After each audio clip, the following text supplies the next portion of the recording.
Welcome to the conversation part of the Upper Podcast. We have one of the OG recurring guests of the program. He is one of the hosts for the Snow the Goalie podcast that he does with Russ Joy and Flyers legendary defenseman Chris Therien. You can catch him at every Flyers home game doing the Press Row show with those two as well, and also recurring special guests like Kevin Kurz, anybody who covers the Flyers, which is now part of every Flyers home game. They also do game recaps. He now works for a new Philly sports website called On Pattison, where you can get your fix for all things Flyers, Phillies, Sixers, Unions, and college hoops teams. I'd like to welcome back to the podcast the hardest working man for the Flyers and the Phillies reporting, Anthony Sanfilippo. Anthony, how are we doing? And I like to say we've gone through many different eras of orange. I like to say this is a better era of orange. Can we say that yet? Yeah, I think it is, and I think it's funny that you say the hardest working guy in Flyers and Phillies. I think I'm the only one. So I'm a group of one who does both.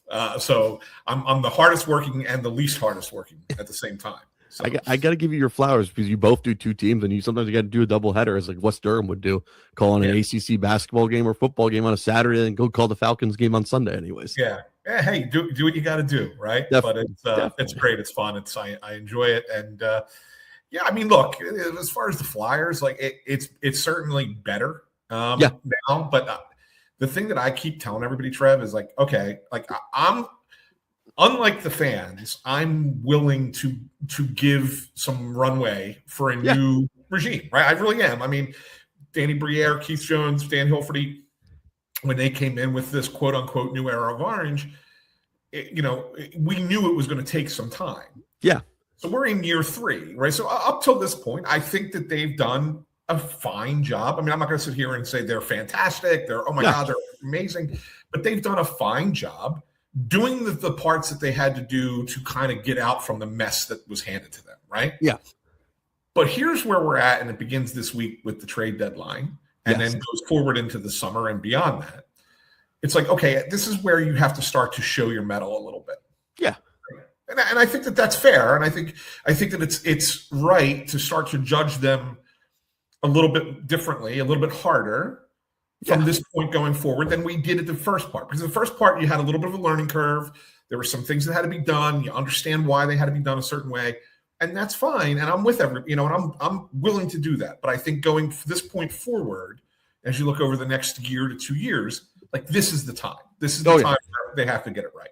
They have to get it right. And even though a 3-game winning streak is nice as we go into it's like almost like it's on cue, like Flyers on a 3-game winning streak, Anthony Sanfilippo's back on. Yeah. I go by this. They have to get something right. They need to bring in a nice 1C. I know there's people available. I've said this in the pod today. I feel like they need to rescue Brady Tkachuk or Austin Matthews. Find a way, but I know you have to give away the whole farm at least. Where are we at? Like, do they need to get who's their number 1 star, like 1C they should look for, honestly? Because I feel like that's the biggest need. Because Christian Dvorak, he's nice. He's a great 2C or a 3C. He's not a 1C. I don't know I don't necessarily know. Look, we talked about on the show on Snow the Goalie, we talked about the whole Austin Matthews, Brady Tkachuk dynamic because of everything that happened with Team USA and all the fallout of that and how they were treated and responded to up in Toronto and Ottawa. Like it's easy to see with them having 2 years left on their contracts that maybe that they wouldn't want to re-up there, and so those teams would potentially look to get something for them in a trade, especially Toronto, who seems to be on their way down the standings. Ottawa's kind of still hanging in, so maybe it's not as pressing for them.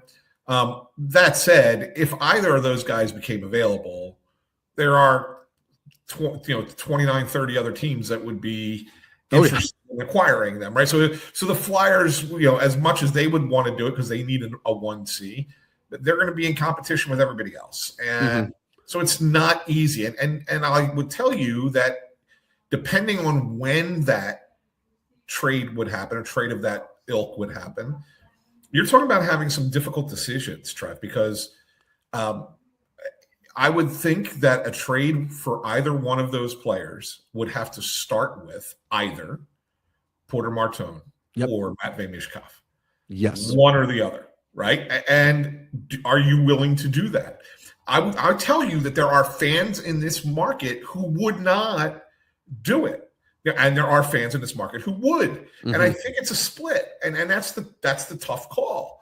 Like you're going to have to give up a first round pick, one of those prospects, and probably like an NHL caliber defenseman, like maybe like a Cam York or something. Like, I mean, really, that's what you're talking about. Like, do you do that? If not, if you're not willing to give up that much for those players, what you probably have to do is you have to do it. And I wrote about this today. Is you kind of have to do. Remember this guy years ago in Canada who started with a red paperclip? Yes. And he traded it up 14 times until he got a house. Yes. Over the course of a year or something. You kind of have to do that. And you kind of have to build your roster that way. And people don't want to hear that, but you start with, all right, let's get the 2C before we get the 1C. All right. Let's get that. Yeah. Let's get another, top end defenseman that maybe isn't a 1D, but is still pretty good. Right. So you start to make the team better and more attractive. And then you hope that to kind of catch one of these Matthews, Tkachuk, whoever else comes available. And guys always come available. Oh, yeah. But you got to catch it at the right time. And so that's kind of what they're looking to do. Where on the attractive meter is the Philadelphia Flyers organization right now? Do they still have to overpay for players, or are we out of that realm now, you think? I think that there is some attraction. I mean, look, it depends on what you say. What are people looking for? What are players looking for? They have great facilities. So that's number one, right? Where you live, like in the Northeast, travel becomes much easier. You don't have to be constantly flying all across the country. By practicing in New Jersey, they don't have to pay city wage tax on their contracts. So they're able, this isn't Florida or Texas where there's no taxes, Tennessee. But if you're practicing in New Jersey, it's a lot more affordable. And so therefore you can earn more of your money, right? To sign there. And Rick Tocchet, for all the hate that the fans have for him, is a guy that is well liked by players in the sport. And so like there are a lot of those attractive attributes for the Flyers. As far as I'm going to go there to win, that's still not quite where it needs to be. And I think that's what I'm trying to say, if you get a little bit closer to that, that's why I say it's important. It was important for them to try and make the playoffs this year. I'm in that camp, by the way. They have to. They have to find a way. Because that opens up more doors. That gets players. Even if you're not talking about your elite players, it gets that next tier going. Oh, I want to play there. Yeah, and you need those next tier players to make your team better too. It's not. Yes, you need the superstars, of course, but you need those next tier guys as well. And so you start adding that to the mix. It changes things. So I think that's kind of where they are. And look, I don't think they're going to make the playoffs. They're 6 points out. There's a few other teams still in front of them. Columbus, Washington, and Ottawa at the time we record this are all ahead of the Flyers.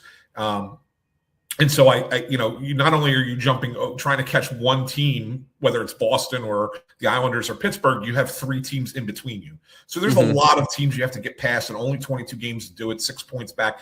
It's not easy to make up, especially with the loser point in hockey.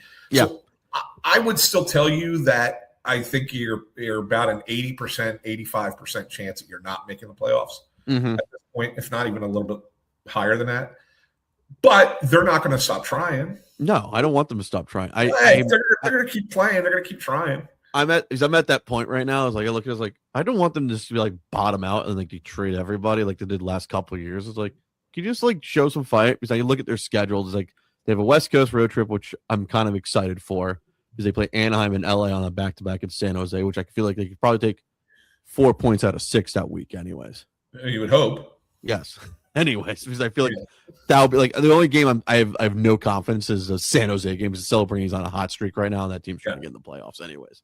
And like Anaheim, I don't believe in that team yet. And LA, I just feel it's just kind of quit on their team anyways, since they fired, as we're recording, Jim Hiller on Sunday afternoon anyways. So that's how I see it, because I just want them to be at least competitive. I hear like the other media members, they need a tank, they need to lose, they need to stop winning. It's like, I would like to make this be an attractive destination so we can get actually other players to come in. It's not like bottom 6 players or KHL players, Yeah, no, and look, I think a lot of this will be dictated by Thursday's game against Utah. I Yeah. mean, I don't know if anybody really looked ahead at the schedule and circled March 5th against the Utah Mammoth No. as this monster game in the Flyers season, but it turns out to be that. Because if they win that game and you're on a 4-game winning streak and potentially things go your way, you could be within 4 points of a playoff spot.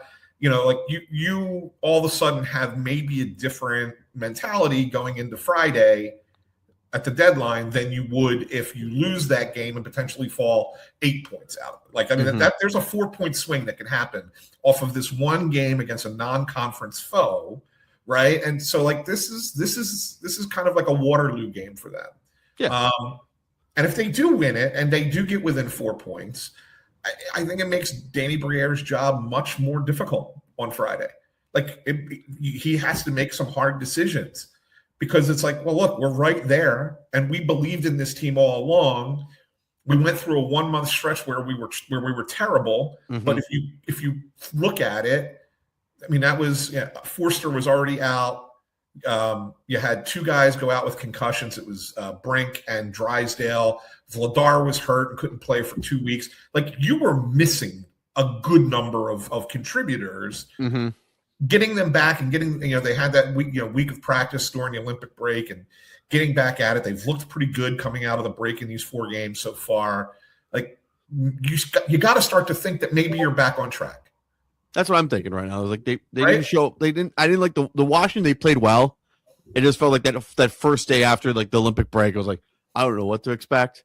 If they get a point, they get a point. But I said like they have to find a point to get a point versus the Rangers and the Bruins. That's what I was going by, Right. and also Toronto.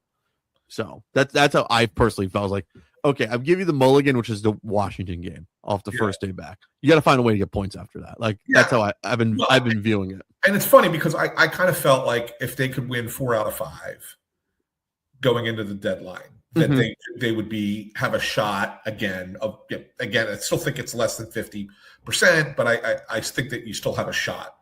And then they lose that first game, and they lose that first game because they couldn't score. Yeah. They played well defensively, and Vladar was good in net. And then you're sitting there going, all right, that's 4 out of 5, but man, now you're putting all the eggs in the basket of Sam Erson. Yeah. Right. And I know it's against the Rangers, but on national television too, by the way. Like, there were so many things that were like lining up. And I thought to myself, there's no way they're going to win 4 straight now. And here they are with an opportunity to win 4 straight. Which is awesome. Yeah, I guess, for sure. And look, it would be the best thing for the city. I don't think people realize just how great it would be for them to be in the playoffs and have an opportunity to compete in the playoffs. There's not been a playoff game in front of Flyers fans at the Xfinity Mobile Arena since 2018. It's been 8 years. It's been 8 years since Flyers fans have seen a playoff game. That's unheard of. Yeah, it's unheard of, and it's important for them to experience that again and get you and going further in that direction. So, but let's Utah's no pushover. It's a good team. It's a good team that's coming in here. Pittsburgh Saturday at 5:30, which is a weird start time. It is, but so I'm not even really worried about the Pittsburgh game as much as I'm looking at this Utah game. Yeah, I'm feeling that one. Well, let's look at it from the other perspective. If they lose the game, right? And then Boston also wins, and now you're 8 points back. You have to go into sell mode. Yeah, you have to. Like, and I don't mean like blow up the team sell mode, but I mean the guys that you're thinking about, the guys that you're hemming and hawing over. Should we or shouldn't we? Has to absolutely be should we at that point. Yeah, right. And I think that, so that's why I say like this game tomorrow night is so massive, and I don't think anyone would have expected it to be up until today. Like today, we're like, oh man, like this is that game. Hey, it's at least it's a better game to watch anyway. It's like because Pittsburgh plays Buffalo, I could go for either one anyways. What's going to happen, and that my personal viewing for that. Yeah. So, well, one thing for you to look at, Trev, and yes. You could talk about it on another part of your show if you want, but look at that Penguins schedule for March. They are being asked to play 16 games. This starting yesterday. 16 games in 28 days. Mm-hmm. Okay. 13 of the 16 against current playoff teams. Yes. And two of the other three that they're not playoffs teams are against the Flyers and Senators, who are teams that are right there chasing for a playoff spot. So 15 of the 16 games are against teams competing for the playoffs. Only one a game, I think it's March 21st against Winnipeg, is the only competitive team that they're going to be playing. Mm-hmm. And they're doing this without Sidney Crosby which is incredible. Time, right? Well, that's what I'm saying. Like to me, they might be the team that can get caught. But at the same time, are Columbus, Washington, and Ottawa going to all collapse at the same time? I don't see. That's why I think it's so hard for the Flyers. Yeah, I think they can catch a team that's in front of them. I want them. I want them to catch a team. Because I'm at that point. It's like it's 8 years. I want them to at least make the playoffs. Because I know some people hate me for that. Like, you want them to make the playoffs? Like, yeah. If I can't root for the team I produce, I would like one team to make the playoffs. I need the Flyers to make the playoffs. I need something to enjoy my hockey during April and at least get me into May at least. Yeah, for sure. So for sure. Is Dan Vladar the guy between the pipes between you? Because I like this acquisition. I was totally unsure what the Flyers were doing when they got him. Because I went to game 1 for the Flyers this year in Florida, and they started Dan Vladar. I was like, who is this guy? Let me do a quick research. I was like, okay, he's Calgary goalie. Is he the guy? Would you say? Because I know he's a restricted free agent coming up, and he's got one more year. He's got one more year. Yeah, he's got one more year on his contract. Yes, and I'm surprised that if you would have asked me this, and other people did back in the summer when they signed Dan Vladar to a 2-year contract, people said, "Well, what do you know about this guy?" I'm like, "Hey, he's fine. It's veteran backup." Like, you didn't have. If you looked at what they had last year between Fedotov and Kolosov behind Ersson, like it was a disaster. This guy will come in. He'll start 25 games and he'll be absolutely fine and keep it competitive, right? Like that's all I expected out of Dan Vladar. What I did not expect out of Dan Vladar was the third best goals against average of any goalie who has played in at least 30 games this year. Mm-hmm. And the only two guys that are in front of him are Vasilevsky and Wedgwood, who play for Tampa and Colorado, who might be the two best teams in hockey. And then it's Dan Vladar. That's how good he's been, right? Like, I mean, he's been sensational for the Flyers. He is their MVP. And like you can lock it up now. There's nobody else can get a vote. It's going to be unanimous, Dan Vladar. And he's only 28, Trev. Like, I'm not sitting here telling you that he's going to be their goalie for 10 years. No. Can he be their goalie for 4 or 5? I'll take it. Yeah. Yes, he can. I'll take it. If it could be like a better version of Robert Ashe, including better, I'll take it anyway. Like, you know who I compared him a lot to? Because I think that their games were similar. Steve Mason. Oh, that's a good one. Yeah, and I like he's not a guy that's going to blow you away. Although his numbers have been better, even better than Mason's. Mm-hmm. It's not going to blow you away, and I think that we're all kind of caught up in it because we are so surprised by how good he is. Mm-hmm. But I mean, really, Mason was that guy for the Flyers too. Like, he kept them in games, let them hang around when they were probably not as good as the opponent. Got him into the playoffs. Like, I mean, that's the kind of guy he is. And I asked Brian Boucher about this. I said, Boucher, I said, you've seen every goalie in this league. Like, where do you see Dan Vladar? And he's like, look, he's not a superstar, but is he top half of the league? Yeah. And I said, okay, when was the last time the Flyers had a top half of the league goalie? I mean, you could argue Carter Hart. Like, you could argue that he was top half of the league, probably about the same spot, like probably. But I think Vladar might be even a little bit better than top half. Like, I think he might be top 10. And if you're looking top 10, you've got to go back to like Roman Cechmanek, right? Like the last time that there was a top 10 goalie here. And it's been a minute. Yeah, it's been a while. So like it's legit like 25 years since you had somebody like this. Yeah, I think he can be the guy. He's going to be the guy next year for sure because he's under contract.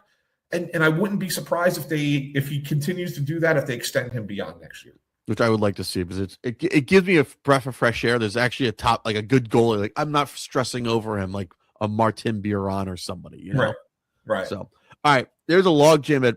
This is also trade line on Friday. They have a log jam at wing. Yes. Porter Martone is coming.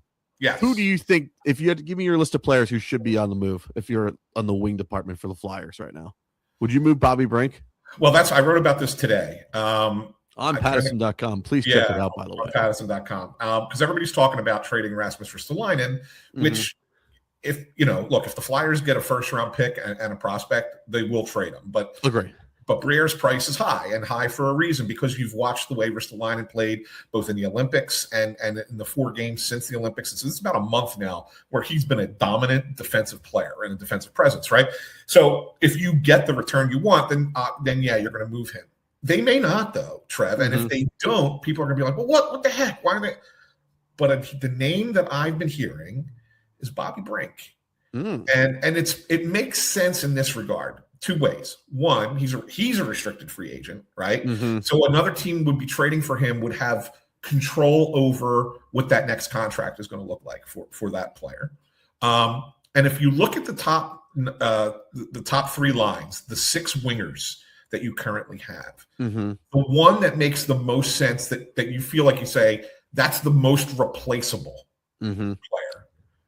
Because you're not, obviously, it's probably right now. It's probably Denver Barkey, but you're not getting rid of Denver Barkey because he's so young and new and I like that kid, anyways. I just think he's ahead of the curve. Like, I mean, he really shouldn't even count in this equation. But of the other guys that are veterans, it's Brink. Yeah, it's Brink, and I think that there are teams that are out there that would be interested in his style of play and fit in. I think you put him with better players, he's a better player. Yeah. When he played with Forster, he was a better player than he's been since Forster's been out, right? Yeah. And Forster's not a superstar. So, but if you find a team that has some like star quality players and you put Bobby Brink out there with them, I think Bobby Brink can be a really good player in this league. And so I think there's value to him. Now, the question that we all have to figure out is, well, what's that value? Like, he was a 2nd round draft pick. If all you're getting back in return is a 2nd round pick, it's a wash. But I also think it might be light. I think it might be light because Brink is an established NHL player, and 2nd round picks are just that. Like, they're not established. They are. You hope you hit on it, but what is your percentage of hitting on that, right? Like, so you almost feel like you need to get more than just a 2nd round pick, because I think at that point Danny might be selling low, and they need to make space for Martone. And I think Martone is coming, even if it's only for a couple of games at the end of the year. I think you're going to see Porter Martone this season, which I'm excited for. Anyways, if they do that. Before that, Alex Bump, who everybody talked about making the team coming out of camp, and he didn't because he had a bad training camp. And then he got hurt during the season, so we haven't seen him yet. That's why Barkey got called up when he did, because Bump was injured at the time. Alex Bump has started to play really well. He's got 4 goals in the last 5 games. Really looks like he's pushing for an opportunity.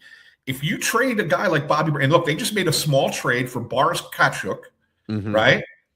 If you why do you make that trade? Because you needed a guy for the Phantoms, because you're going to bring somebody up from the Phantoms. If you're going to call up Alex Bump, you need to make space for him. You're not playing him on the 4th line. No. Right? The space is Bobby Brink, in my mind. So, that's kind of how you piece it together. I'm kind of at the point of okay, Bobby Brink, you're the odd man out. We have these other kids coming. Sorry, bud. Anyways, my other big thing is I think the fences. If it still gets traded, it happens. I don't. If he doesn't get traded, I'm not going to be thrown mad anyways. So that's how I see. What's up with all the deal with Rick Tocchet? Because I feel like everybody wants him fired after 1 year. I'm looking like it's his first year here. Stop it, people. Anyways, that's how I feel about Tocchet. Because I like the dude. He's a player's coach, and it's a name anyways, which I feel like Philadelphia has needed a guy that's one of their own at least come and coach here. Am I right? Look, Rick Tocchet is a better coach than the fans give him credit for. That said, do I think he's the coach that's going to lead the Flyers to glory? No. I don't know. I don't have the answer to that yet. I really don't. And I've been questioning that since day one. Since they announced him as the hire, if you go back and watch Snow the Goalie episodes or read anything that I wrote, like when that happened, it's like I think he will make this team better. I think he can get this team to the playoffs. I don't know if he's the guy though that gets you to the elite level. I think the jury is still out on that. But he's a better coach than people say. He really is. And the players like him, no matter what anybody tries to tell you otherwise, the players actually do like him. And he deserves he deserves a chance. This is only his first year. He's on a 5-year contract. He's going to stay. Yeah, I mean, he's here at least 2 more years, if not 2.5 to 3. Yeah. You don't usually fire a coach with 4 years left on his contract, especially a coach making what he's making. Like they're not going to eat $20 million and then go out and hire another guy at a similar price, right? And commit another $25 million to somebody else. Like they're just not going to do that. No, not going to happen. So Rick Tocchet's going to be the coach here for a while. Something would really have to go completely off the rails in a negative way for the Flyers to make a change in that regard sooner. Like I just don't see it happening. Let's hope not. I don't want to go through another year of Elaine Vigneault to John Tortorella. I really don't need to see that. I know the Martinis prices are up anyways when he was head coach, but I don't need to see that again. Yeah. And you're on Pattison now. Formerly you were on Cross Abroad. Now you're on Pattison. Yeah. Why should everyone read on Pattison now? I like to check out because you actually do good Flyers articles. That's why. Yeah, no, on Pattison, like we started this in September of 2024. It was actually started by the same guy who started Crossing Broad, Kyle Scott, created the site. And I think that our Phillies coverage there, because that's kind of when we hit the ground running, it was during a Phillies down the stretch and going into the playoffs in 24. Of course, they lost to the Mets, which didn't go as planned. But it did help that the Eagles won the Super Bowl a couple months later, right? So that kind of helped. But we started with being I think our Phillies coverage is right up there with everyone else, the amount of Phillies stuff that we put out. Obviously, I'm there for the Flyers. And then we just hired Bob Cooney, who you know Daily News and 97.5 The Fanatic. So he's there doing some Sixers stuff. I have the On Pattison podcast I do with Mike Missinelli, who used to be, has been everywhere on the radio.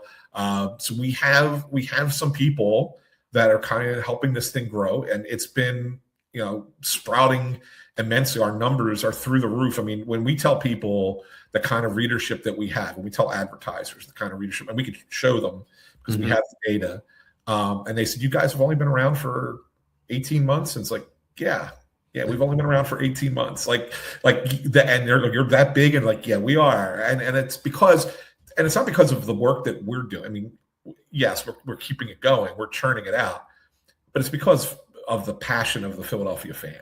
Yeah. Like they care so much about their teams that they will look for content anywhere.